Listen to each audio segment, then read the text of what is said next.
recording because start streaming. Yes. Okay.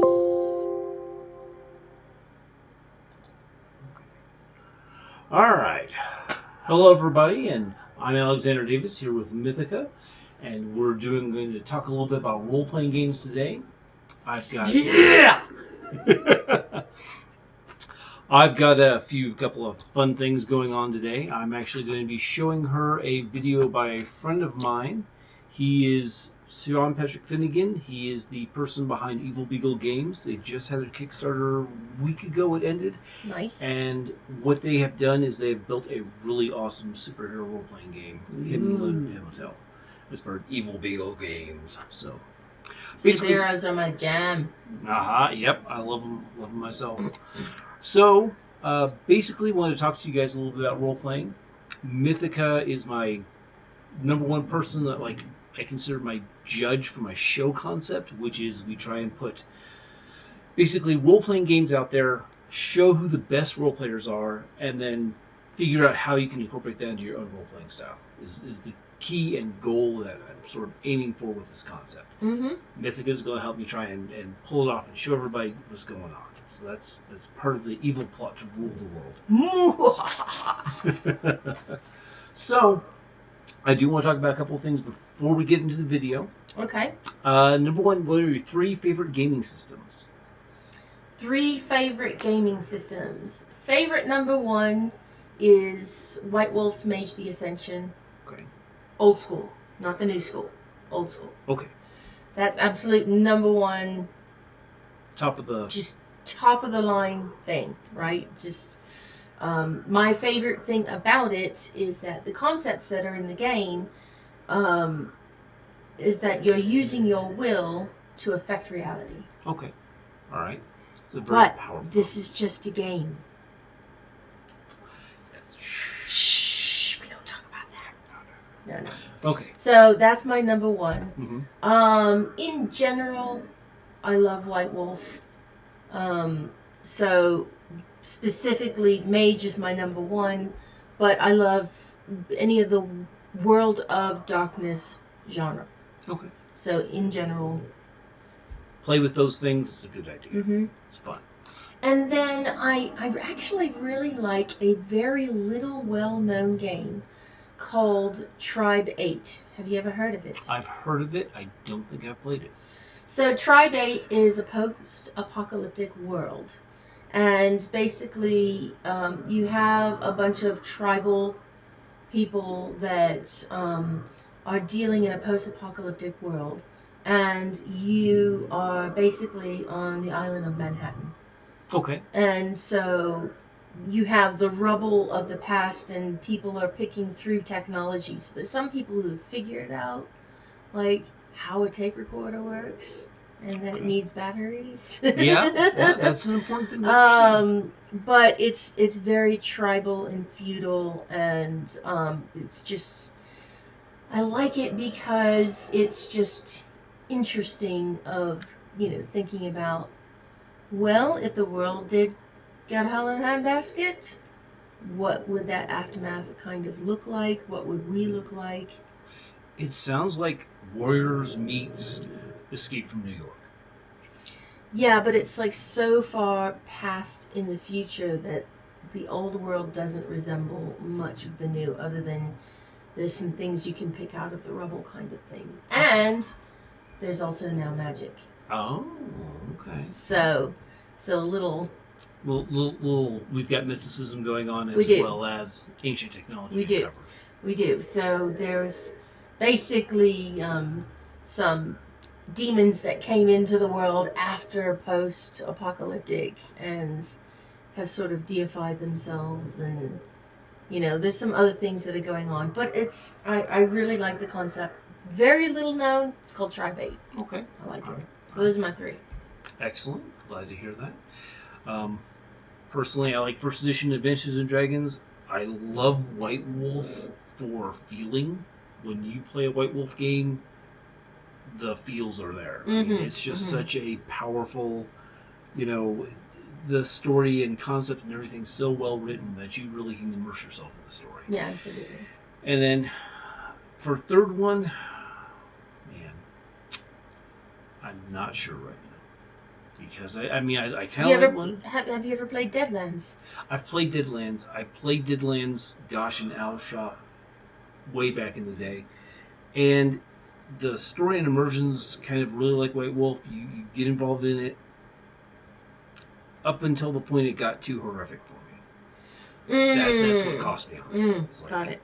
It just became too nightmarish of a world, and it's like that's no longer fun. Yeah. Yeah, it just didn't become fun. So, but that's the basic, top 3 things that I really could enjoy. There are some game systems I really don't like Toon, Paranoia, and kind of the whole Screw Your Neighbor sort of group of games that occasionally pop up in the Tom people's favorite list. I'm playing in one called Radiance right now. Okay, all right. Yeah.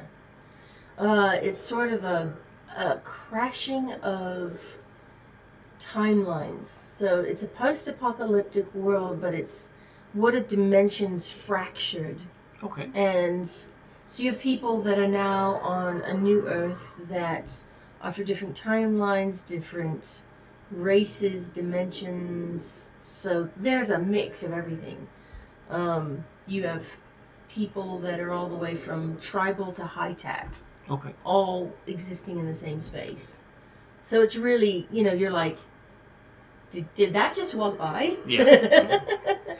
And you have some people that understand technology and other people who've never seen it before in their lives. And so, but it's all existing side by side. So, for example, in the game I'm currently playing, there's a portal that's open and garbage just falls out of it. Okay. And so a race of beings that are just basically mechanical live beings are picking through it, and we'll go to the scrapyard being like, okay, we're gonna go on an adventure.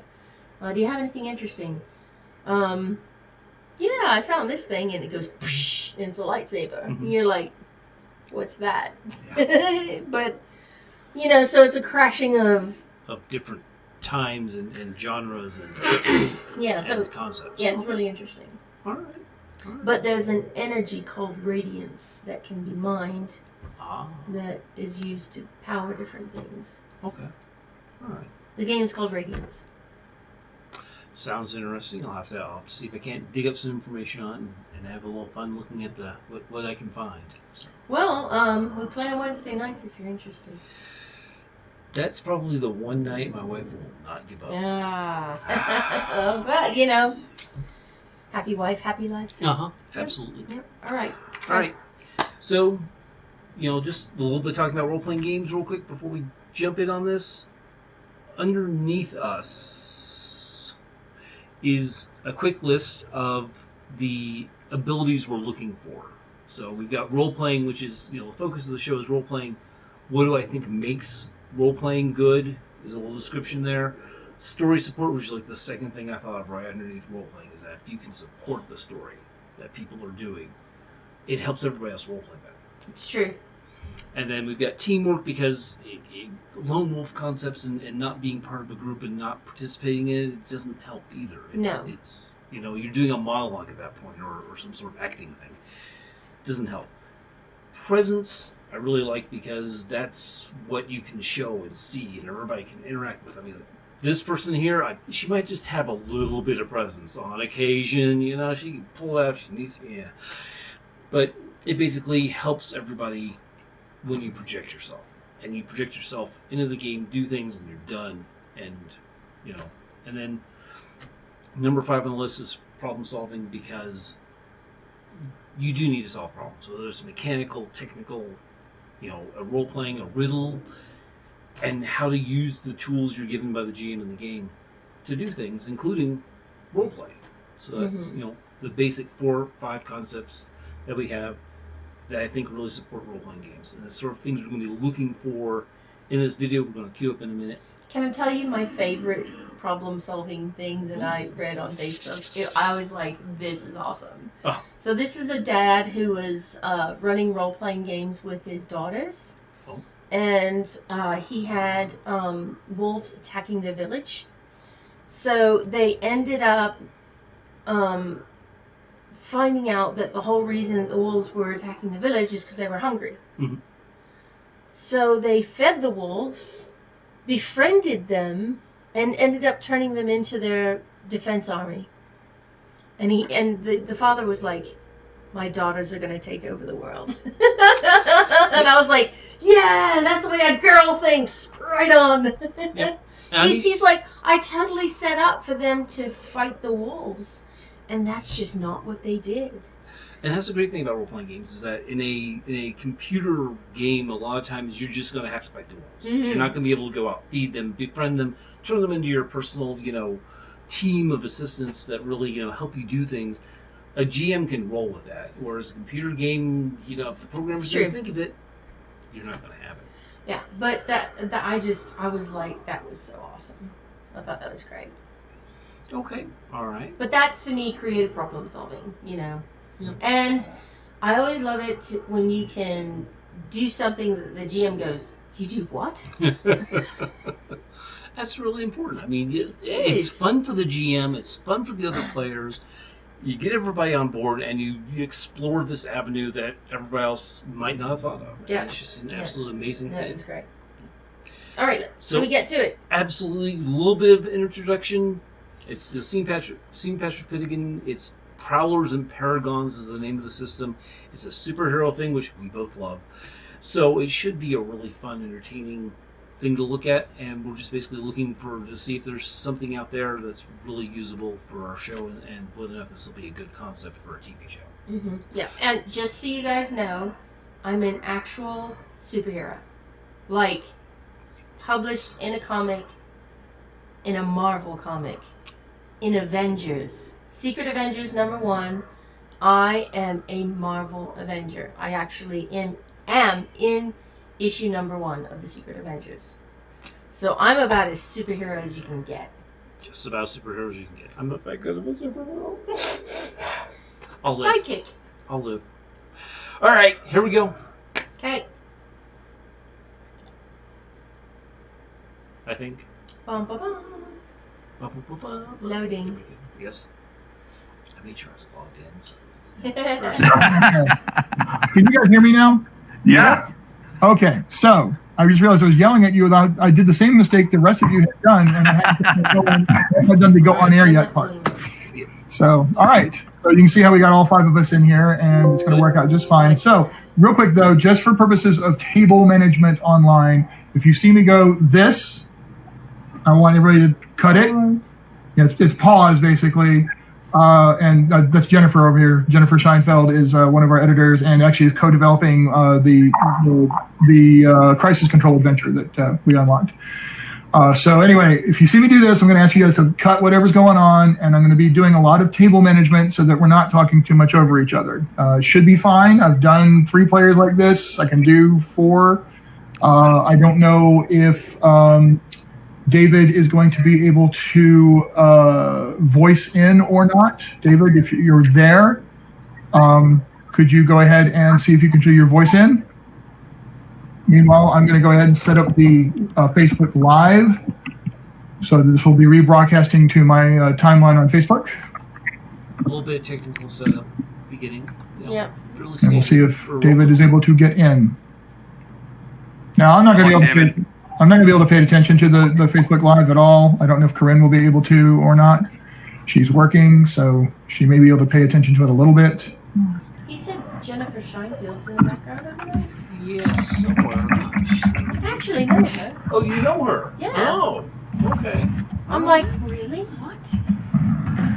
Small. Forgive me while I'm typing. I don't multitask well, so it's hard for me to also talk to you guys while I'm doing this. All right. What? No, I've never found that out. Shut up.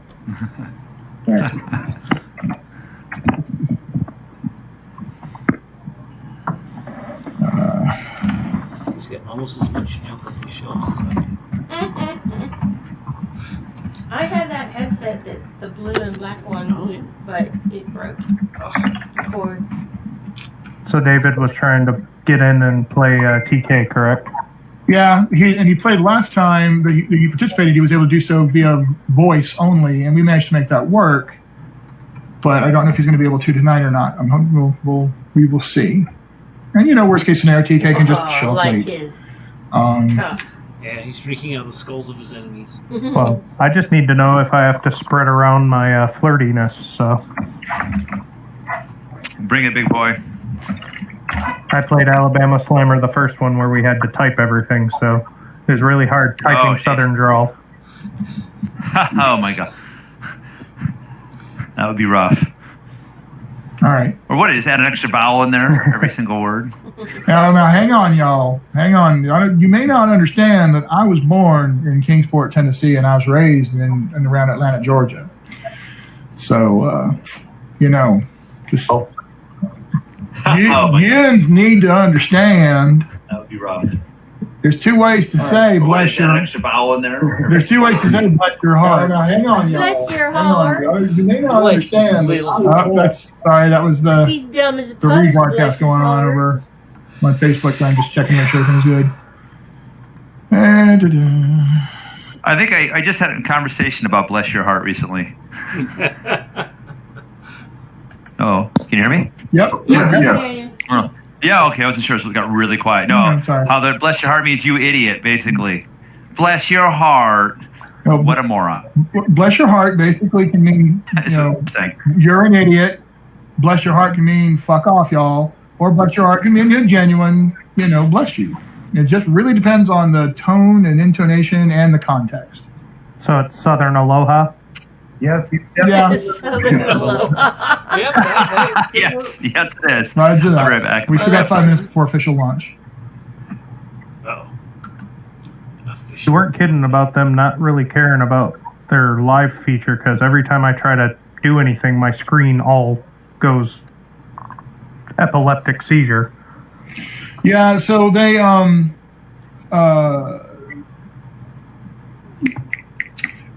made it clear that they're not supporting it anymore, and they're going to kill it in a few days. It's really, for me, it's been working really, really well. Right, I'm on an updated Chrome. They've obviously kept it running from Chrome. Oh, we lost somebody. We lost Brett. No. Well, that's cool. Yeah, I was a little worried. That was weird. I hit enter and it kicked me back to the test page. Yeah, I'm going to hit enter again then. I'm not going to. So, Ron. Yes. How you doing, my friend? We've been Facebook friends forever, but I don't know that we've really had a chance to hang out that much. No, we crossed paths at Andocon. Yes.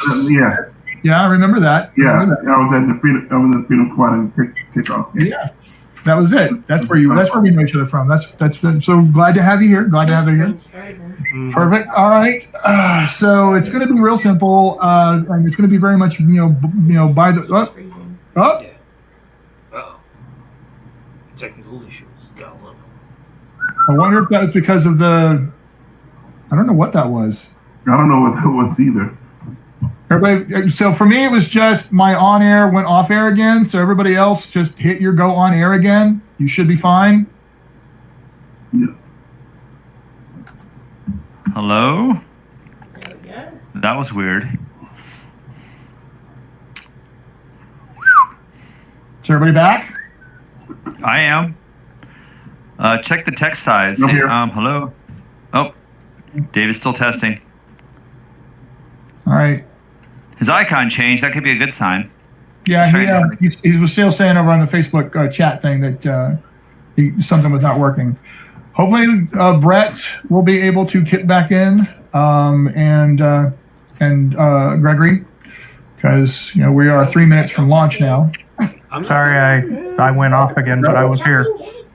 Yeah, so what happened is it just defaulted to off air for some reason, and I don't know if that's because it was like cycling, because of the schedule, whatever. We're just going to say whatever, and hopefully Gregory will be able to find it, the go live again, because it's really just that go on air, go off air thing that's hovering. If you hover your mouse over the screen, you'll see it, and I'm pretty sure that's what happened. Yeah, and I'm trying to keep my pointer off of my screen, so. Yeah. Because it's going all epileptic seizure. Yep. Good idea. Good to know it wasn't just me. One just you did. Not that you Yeah, did. it's wonky tonight. Yep. Because it's got the QA questions, which normally I could click on to delete because they were just test whatever. but it's not letting me delete the questions now, which is weird. So yeah, I think it's like the last days of Pompeii kind of thing here. But hopefully it'll hold steady enough for us to actually get a game going, and hopefully it will be steady enough for Gregory to get back in. I'm going back over to the chat to see if. Yeah, he might not even know that it kicked him out. I probably should have watched this a little bit more before. Oh, here he comes. Okay, good. Yay! Where it's like, yay, technology solved. All right, cool. So yeah, we just had this weird thing where it just cycled everybody out, including me. Before the clips were Had to hit the go back on air thing. And fine, so. As Ron was pointing out, you want to avoid having your mouse on the screen until you actually want to do something on the screen, because hovering your mouse over will show all the go off airs and everything, and you might accidentally click it without meaning to. So just kind of leave it over there somewhere, and I'll manage stuff. So I also can't chat. It won't let me. Really? Won't let me hit it. That's why I hit enter, and it did kick me out. So. I can chat if I type and use my mouse to activate the chat button. Yep, it won't let me. So. Well, you know what? That's fine because you're here. So. Yep. We'll just hope for that. All right. So we are a minute out. Oh, there it is. 5 o'clock.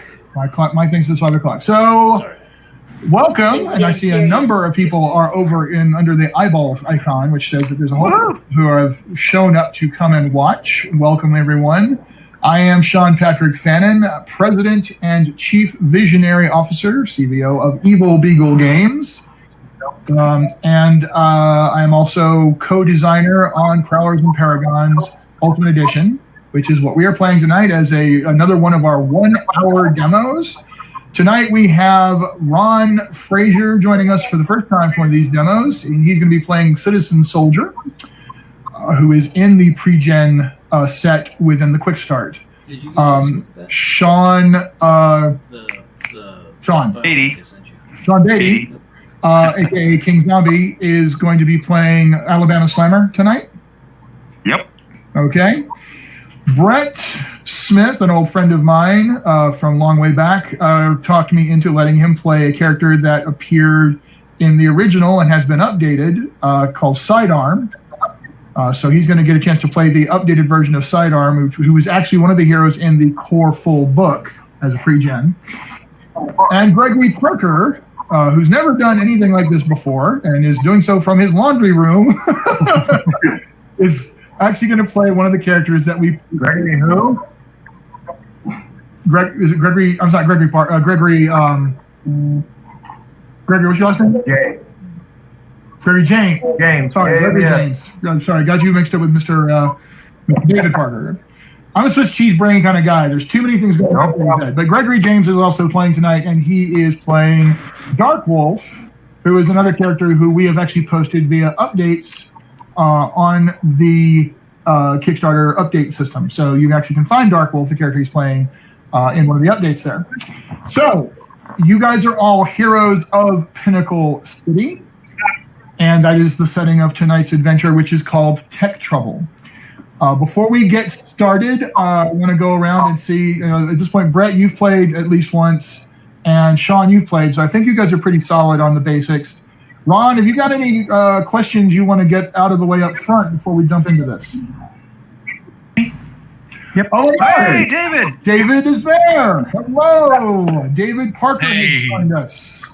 Hey, how's it going? Good, sir. Good, sir. Good. Can you see me holding my hands up like this? Yes, I can see now. Okay, so when I do that, that's a table control thing I was telling the other guys about. It means basically if there's a lot of da da da da da, and I go this means pause. Like these are pause. I learned this totally from Jennifer, who's over here helping, from the side, hiding basically. But that means pause. Show me your pause. Well, you guys don't have to do that, but I'm saying it means cut and let me grab hold of the table again. So anyway, I was just going over the fact that we were going to let Ron let us know if he has any questions up front that he wants to get out of the way, or if he just wants to pick it up as we go. I don't have any questions about the game mechanics. I had a question about the character. Okay, good. So the pre-gen has no gear, but when you create characters, you can take any mundane gear within reason. Can I have a pair of Eskrima sticks? Absolutely. You can totally have a pair of screamer That was sticks. good on him. for that. Now, the way mundane gear works, it has what's called gear limits. So the screamer sticks are going to look cool, but you're not going to get the effect of them because you're too strong, right? I think your might is 12D or 11D. 12. Yep. So the maximum ability that can be applied to a piece of mundane equipment is up to human maximum, which is 60. Okay. So, like with the screamer sticks, we're going to give you, I think, +2 dice for attack and defense. You'd only be throwing 8 dice with them because they just, if you try to use your full strength with them, they're useless. It's like the Hulk trying to use a billy club. So it'll look cool. You can totally say you're using a screamer sticks as part of your style, but in terms of your actual die roll, they're not going to give you a bonus. Now, if you come up with a really cool way to use the screamer stick, like it's a tactical or strategic attack, or a way to mess with, like you throw it or whatever, I will totally allow really cool maneuvers with them. But the base mechanic will be we're not going to add dice to your damage. Okay. All right. So I'll just be narrative then. It will just be a narrative thing. But again, you can, because there's a thing called strategic attack in this game, and if you can figure out a really cool thing to do with the screamer sticks as a strategic maneuver to mess somebody up and lower their dice so somebody else can have give even better attack against them, that is a thing you can do. So you can get clever with them and not instead of just raw damage. Okay. That has happened. When Sean was playing with the Vigilant, he was finding all kinds of crazy stuff to do with that. Yep. All right. What about you, Gregory? Do you have anything that you want to get out front before we get into the adventure tonight? I'm totally very, very not familiar with the system. I've read through the quick start. I've got a basic understanding of it. I know I'm going to make mistakes. Just be patient with me. I'm going to try to explore it just a little bit to work. If I lose connection, by the way, just give me a moment and I'll. Okay. Love to be. Tim? Yes. I'm really looking. Okay. All right. From live. Okay. Works. I think you guys did a bang up job on mechanics. We were talking Yep. before. David's not. So that Expect much of that. See how it works. okay, not a problem. And so you broke up a little bit there, but I think I got the gist of everything you were saying, and we'll hopefully the connection will kind of come back into stronger for you there. You are. But yes, so we can use both narrative and traditional results on the same table, and both are perfectly fine.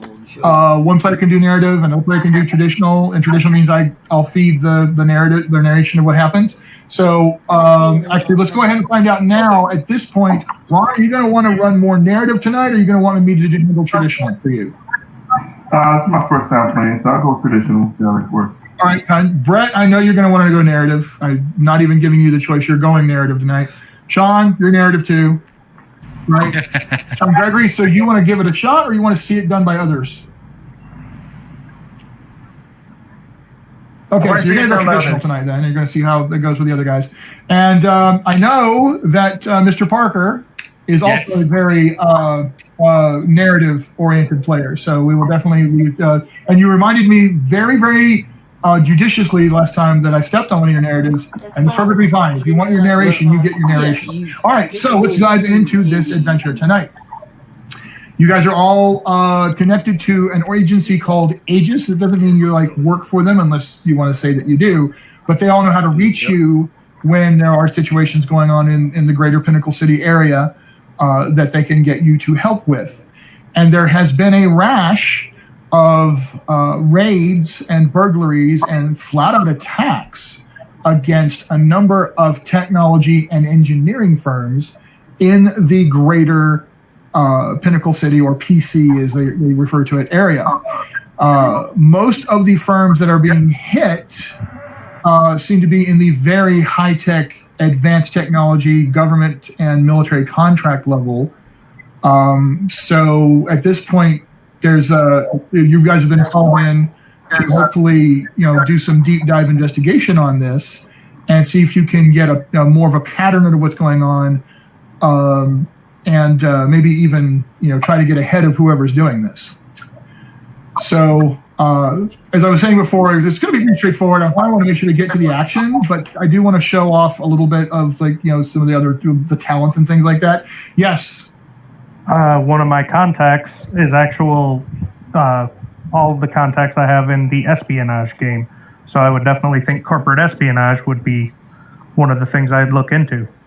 Okay, so you're going to assist or get into this using your contacts. I do have a question for you. What is Sidearm's investigation talent? His investigation talent is 60. Okay, perfect. These cheerios are problematic. I can assist. I have 3 dice. Okay. Right. So Sean remembers from the previous one that you can provide assistance on a talent check if you are within at least 3 dice of the lead investigator or the lead person. Like if it was a science check, if you were at least within 3 dice of the person doing the science thing, you can provide assistance. And assistance means that the lead person will get additional dice. Citizen Soldier, curious what your investigation is. My investigation is 3 dice, and I was going to ask if more than one person could assist. Absolutely, you can. Also, if you have relevant contacts or something else you want to throw into the mix, I can adjudicate how much more help that is also going to be. Well, I have Homeland Security contacts.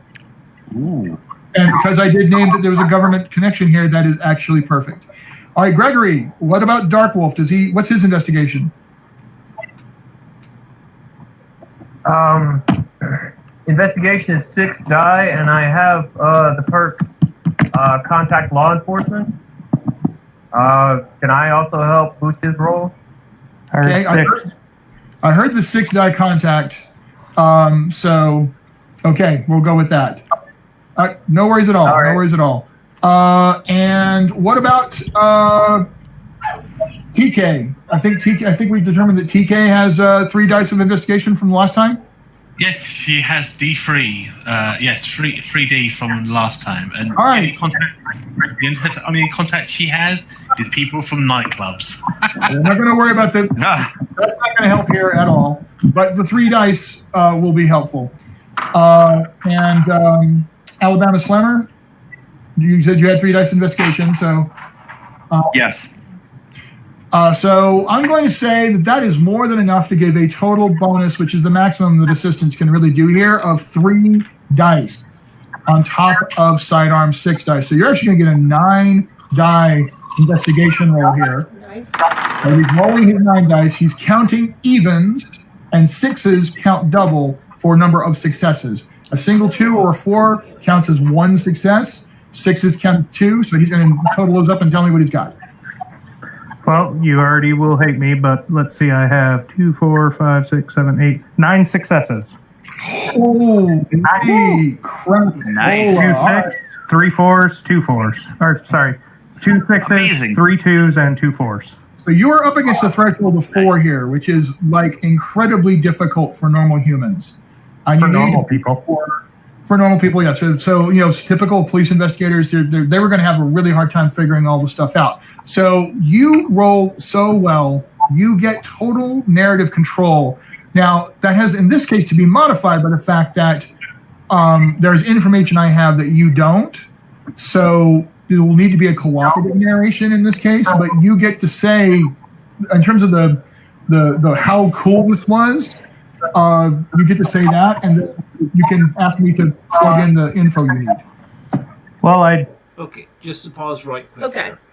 That's the mechanic right there that I think is going to be really key to helping people show when they've got role-playing opportunities, when, it's the ability to take narrative control sort of from the GM, because it's built in the system that way, is going to give them chances to where they can show off all these elements that we're wanting to look at over here right underneath. All right, so let's explain what narrative control is, because again, I come from the perspective of not everyone knows what narrative control is. Right. So can you give us a quick little? Sure, a little bit of narrative. Basically, narrative control is whoever's in charge of the overall story at that particular point is the narrator in control. Like if you're telling a short story about your character, that's the point in which you've got narrative control over the story.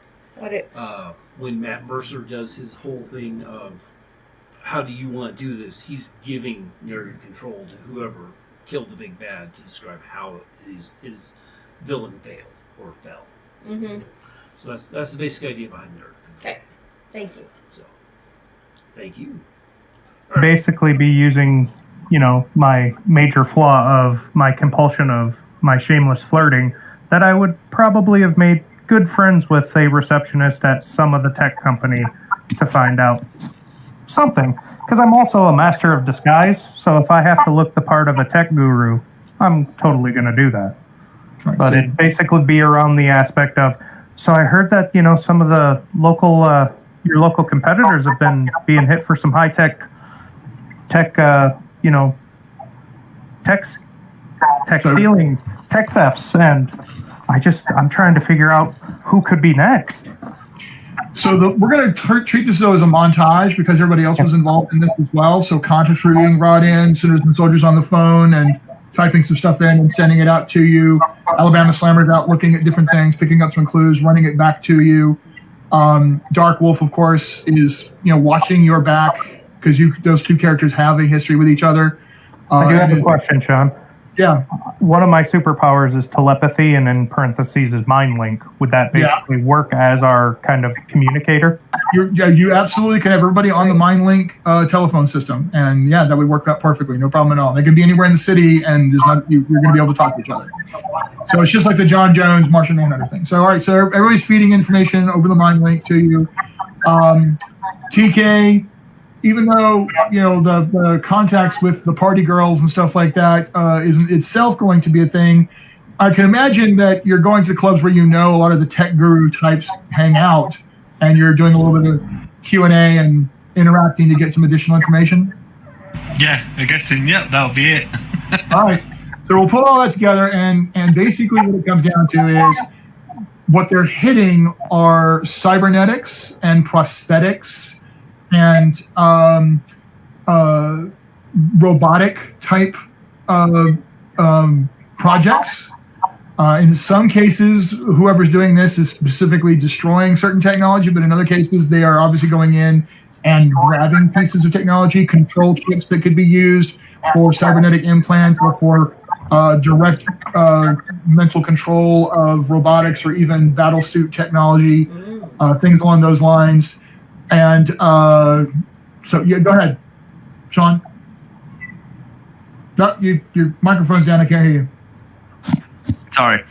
Can Sidearm determine why certain tech is being destroyed? Like, does another company own a better tech or competing tech that would kind of correlate with what they're destroying? So with the 9 die, with the nine result over the 4 total, yes. What you guys will be able to collate and figure out is that the tech that's being destroyed would be the kind of tech that either would directly counter certain combinations, or like kill switches. Right, exactly. Or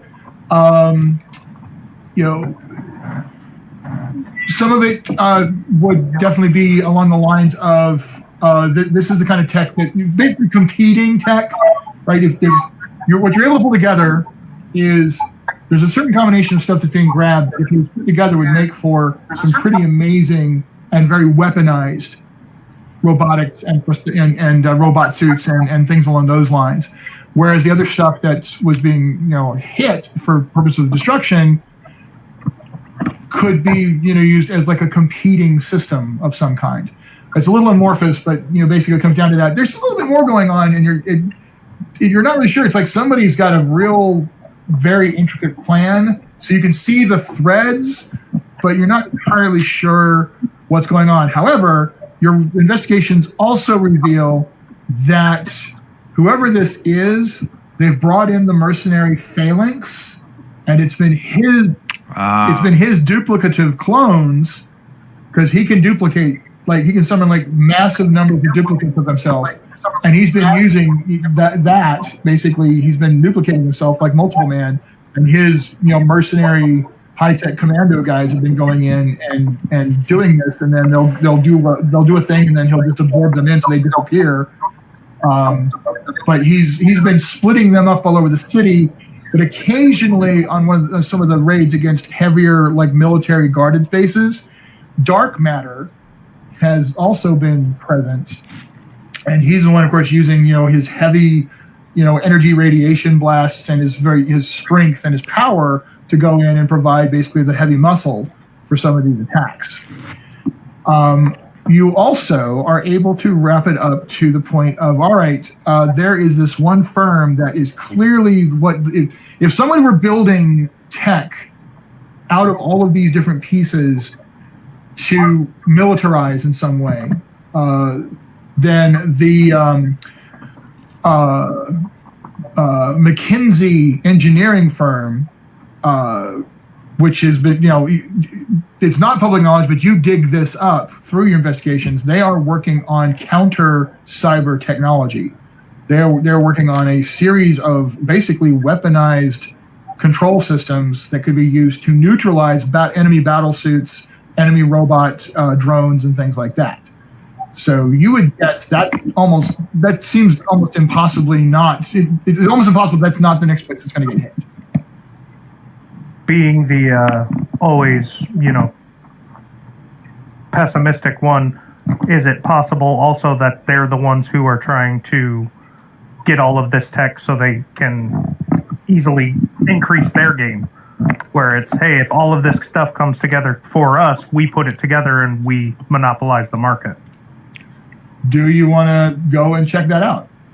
Well, my other question would be does this sound like something about the that me and Darkwolf, the agency that we used to be a part of, does this sound like something up their alley? Possibly, but you'd need to know more. Well, then I definitely would try to do anything that I can to get to the bottom of it. All right, so you're going to go to the McKinsey engineering facility and get yourself inserted in there, basically? By using my Master of Disguise. Okay. What about the rest of you, starting with Darkwolf? What's your plan? While Sidearm goes to infiltrate the McKinsey firm, by the way, you're going to do this during business hours, or are you going to do this during nighttime? Business hours is the best time to flirt with the receptionist. Okay, what are you rolling? My Master of Disguise to look like the part. You don't need to roll that. That's okay. That is an is or is not. If that has a parenthesis around the dice, okay. All that means is it has a rating for purposes of if someone were to try to take it away from you or copy it or something like that. Or to see through it. Yeah. Actually, no, the secret would be against your covert. Okay. So anything that has parentheses around the die rating means that never gets rolled. That is just, not always never. Always on, basically. It's always on. Yes, it is always on, and that is its strength for purposes of if somebody tried to shut it down from you or steal it from you or something like that. Copy. All right, so you are going in during the day using Master of Disguise to infiltrate the firm. Darkwolf, what is your plan? I have law enforcement contacts. I'm just going to, in the daytime, parallel to Sidearm. Parallel to his efforts, I'm just going to work my contacts in the police force. Try to find people that I know that would already be investigating this. Try to flesh out some details. Is this an ongoing thing?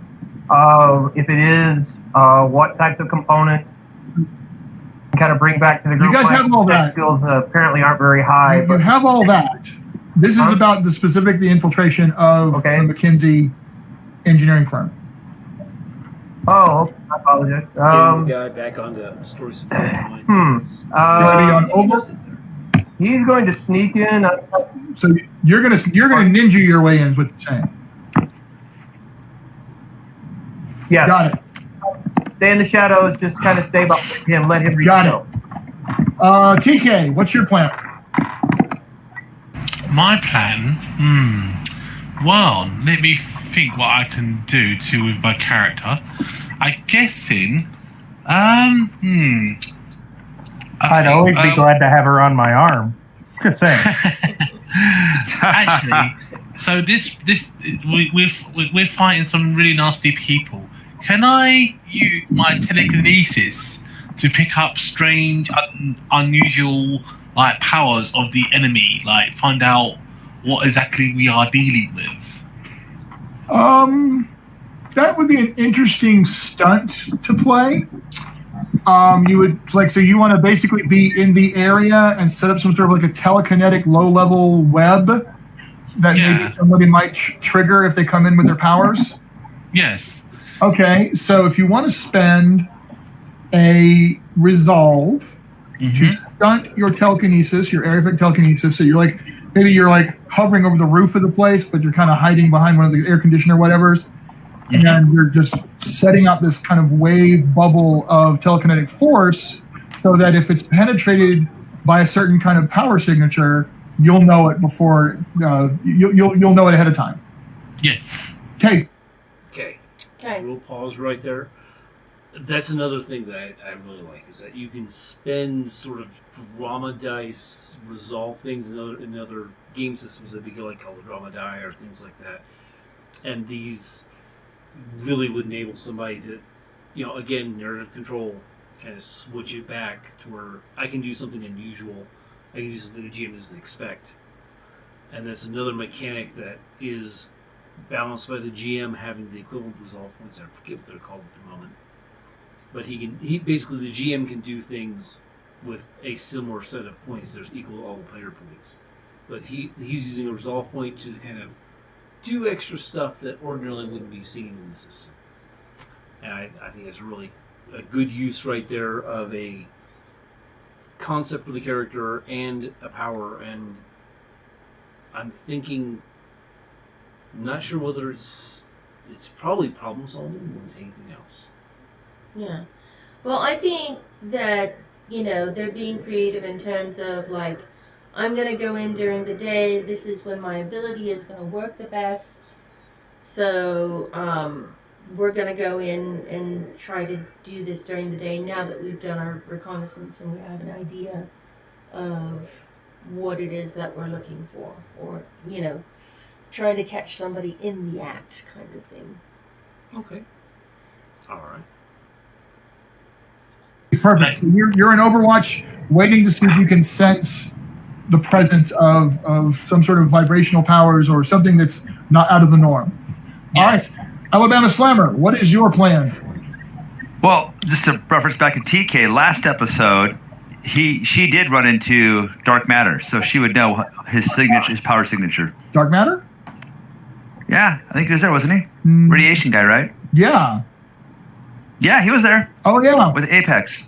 Yes. He was there. I apologize. You are correct. She has encountered him before. So she'd be familiar with that. So she can definitely be watching for specifically that. Yes, absolutely. Good point. Okay. What are Alabama Slammer doing? Well, honey, what time have these heists been happening? During office hours? After office hours? Late in the day, sometimes really, really early in the morning, but most of the time during what would be considered the third shift. I am enjoying a Starbucks out front of this tech company that has a nice little seating area for the employees to sit at. I will be in my secret identity because I don't want to tip my hand, as it were. So I'll be enjoying a Starbucks double cappuccino with extra caffeine. Okay. Sounds good. Because I have another arm that you could have been on. It's hard to flirt, honey, with a girl on your arm. I'm just saying. I have more than enough flirting to go around. Indeed. All right. So, Citizen Soldier, what is your plan here? So we're thinking that this place is the next likely target. Yep. I'm gonna sneak in and sneak in and find my way to wherever they would be storing the tech, and guess wait and hide. Do you want to use your contacts with Homeland Security to get yourself sent in as like extra government qualified security force? Okay. So I realize that this is his first time in. Right. This is the part where I do think it's good that we've watched all this, because now I can make good commentary on role playing. So he said, so I'm just going to sneak in. Mm-hmm. That is not enough role playing detail. Yeah. And then the GM is being good in terms of he's being helpful and doing imagination and story support by saying, hey, I'm going to help you out. Do you want to use your contact to do this? Because otherwise, like, he should have said, using my contacts, I'm going to get a secret identity fake badge to sneak in. Yeah. But he didn't do that. He just says, I'm going to sneak in. Yeah. That's weak role playing. Like, he could really... There's a lot of things he could do there that would really boost up, and show that he's really got his character, and he understands what's going on. He's got, everything feeding in properly. He's not, maybe doesn't quite have a grasp on the character. Yeah, and so the GM is helping him out since this is his first time, but he's like, so, do you want to use your da-da-da-da-da? Is that on my sheet? Oh, it is. Okay, cool. Yeah, thanks. Right? So, it could be a combination of this is his first time in the system, he just got the character, he's not really sure what's on his sheet. We're not really sure why he just says, I'm going to sneak in. Yeah. I mean, he could also be playing off of the other character who... Was it TK or was it... I think... Not Dark Wolf. But another character was also sneaking in, weren't they? Wasn't that part of their plot? So they were going to sneak in and ninja in? Yeah, well, a bunch of them are doing that. But specifically, I just wanted to say about him mentioning, I sneak in. That's just not enough role-playing. Yeah, it's more focusing on, I've got dice to do this. I've got dice to do this rather than I'm going to role-play doing this. Yeah. All right, go ahead. Okay. I did think about that, but I don't want Phalanx to be tipped off to, I don't want him to be tipped off. So you want to go in as a tech or a worker or maybe the warehouse area or something like that? You're a big dude, so you could be a very big scientist, or Or I could. Well, I mean, I have coverts for sneaking in, right?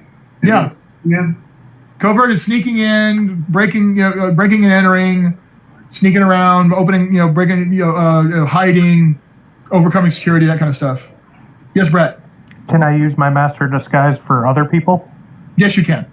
I would absolutely help him disguise himself as whatever he wanted to be.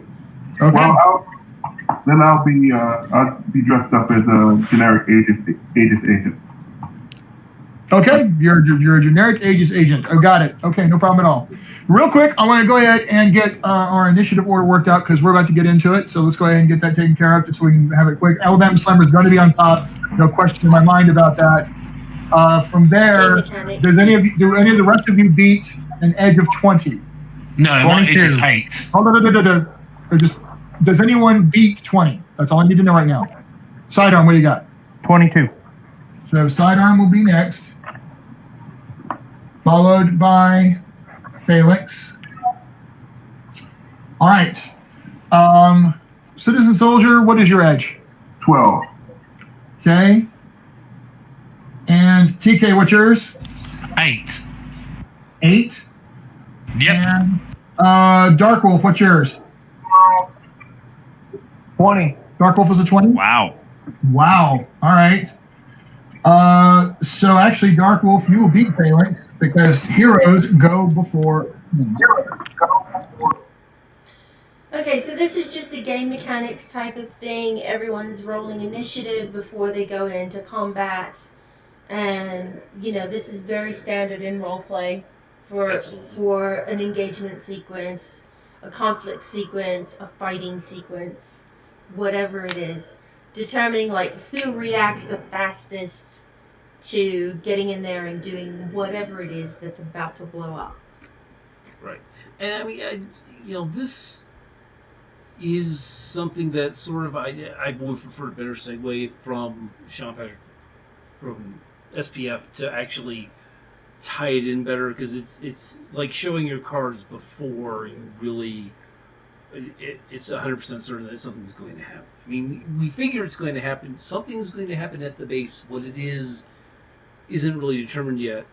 And also, this system doesn't have dice for the initiatives. Yeah. It's straight up numbers. So it's good because it keeps the rotation the same, but there's not as much leeway as far as beating somebody else or changing how you sit in the initiative order. Yeah. That's interesting. But at the same time, I agree with you in terms of the GM jumped the gun before just describing. You're like, I want to just get this out of the way. I just want to get this game mechanic out of the way before something happens. So he kind of like lost the element of role play surprise by doing this. Yep. So that's just a little bit of a commentary on him as a GM. Like, I just want to get this out of the way so I can just story tell. Right. You know, it's a handoff. Bad. It's a handoff, right? So that he doesn't have to. I describe the scene. Okay, now everyone stop. Tell me what the order is. All right, resume. So now he's doing it so that it's like, all right, let's just get this out of the way. What's the pecking order, right? Okay. Now he can just go straight into storytell flow, right, in the narrative of what's going to happen. That if you've had these characters enough and are playing a game where, like, it's repeating characters or repeating players, you're gonna know who's gonna go first. You're just gonna kind of. You're gonna know what the rotation is. And this is just gonna be skipped completely over. You're gonna go narrative. The flow's not really go very nice. There's not gonna be this pause point. Yeah, but unless the people who are watching with us have anything to know about the mechanics of this specific game, which is usually difficult for people to know exactly the specifics of every single role-playing game out there. We try. Right? But, so we're just saying these are fixed. But we have several new characters that are coming to the table, and the GM is not holding all those numbers in his head. Yeah. All right. Okay. All right. And then it will be Citizen Soldier. And then it will be Dark Matter. And then finally TK.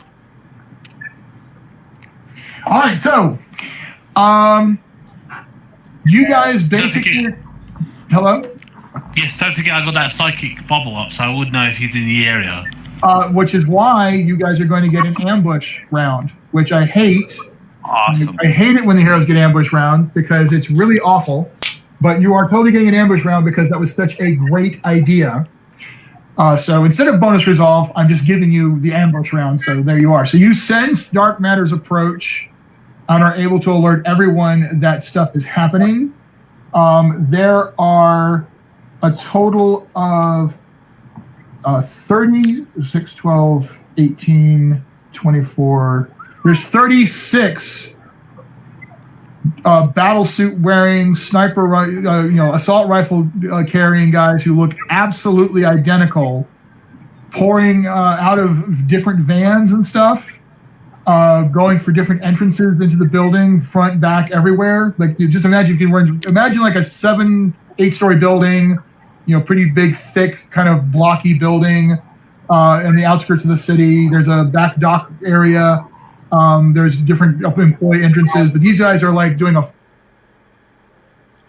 Okay, I just have to say, from a mechanic standpoint, if he said this is pause, and he's doing this all the time with his hands because it's a natural thing, that is not a great way to say pause. Like, I would do, like, pause. Like, go up to the camera and be like, pause.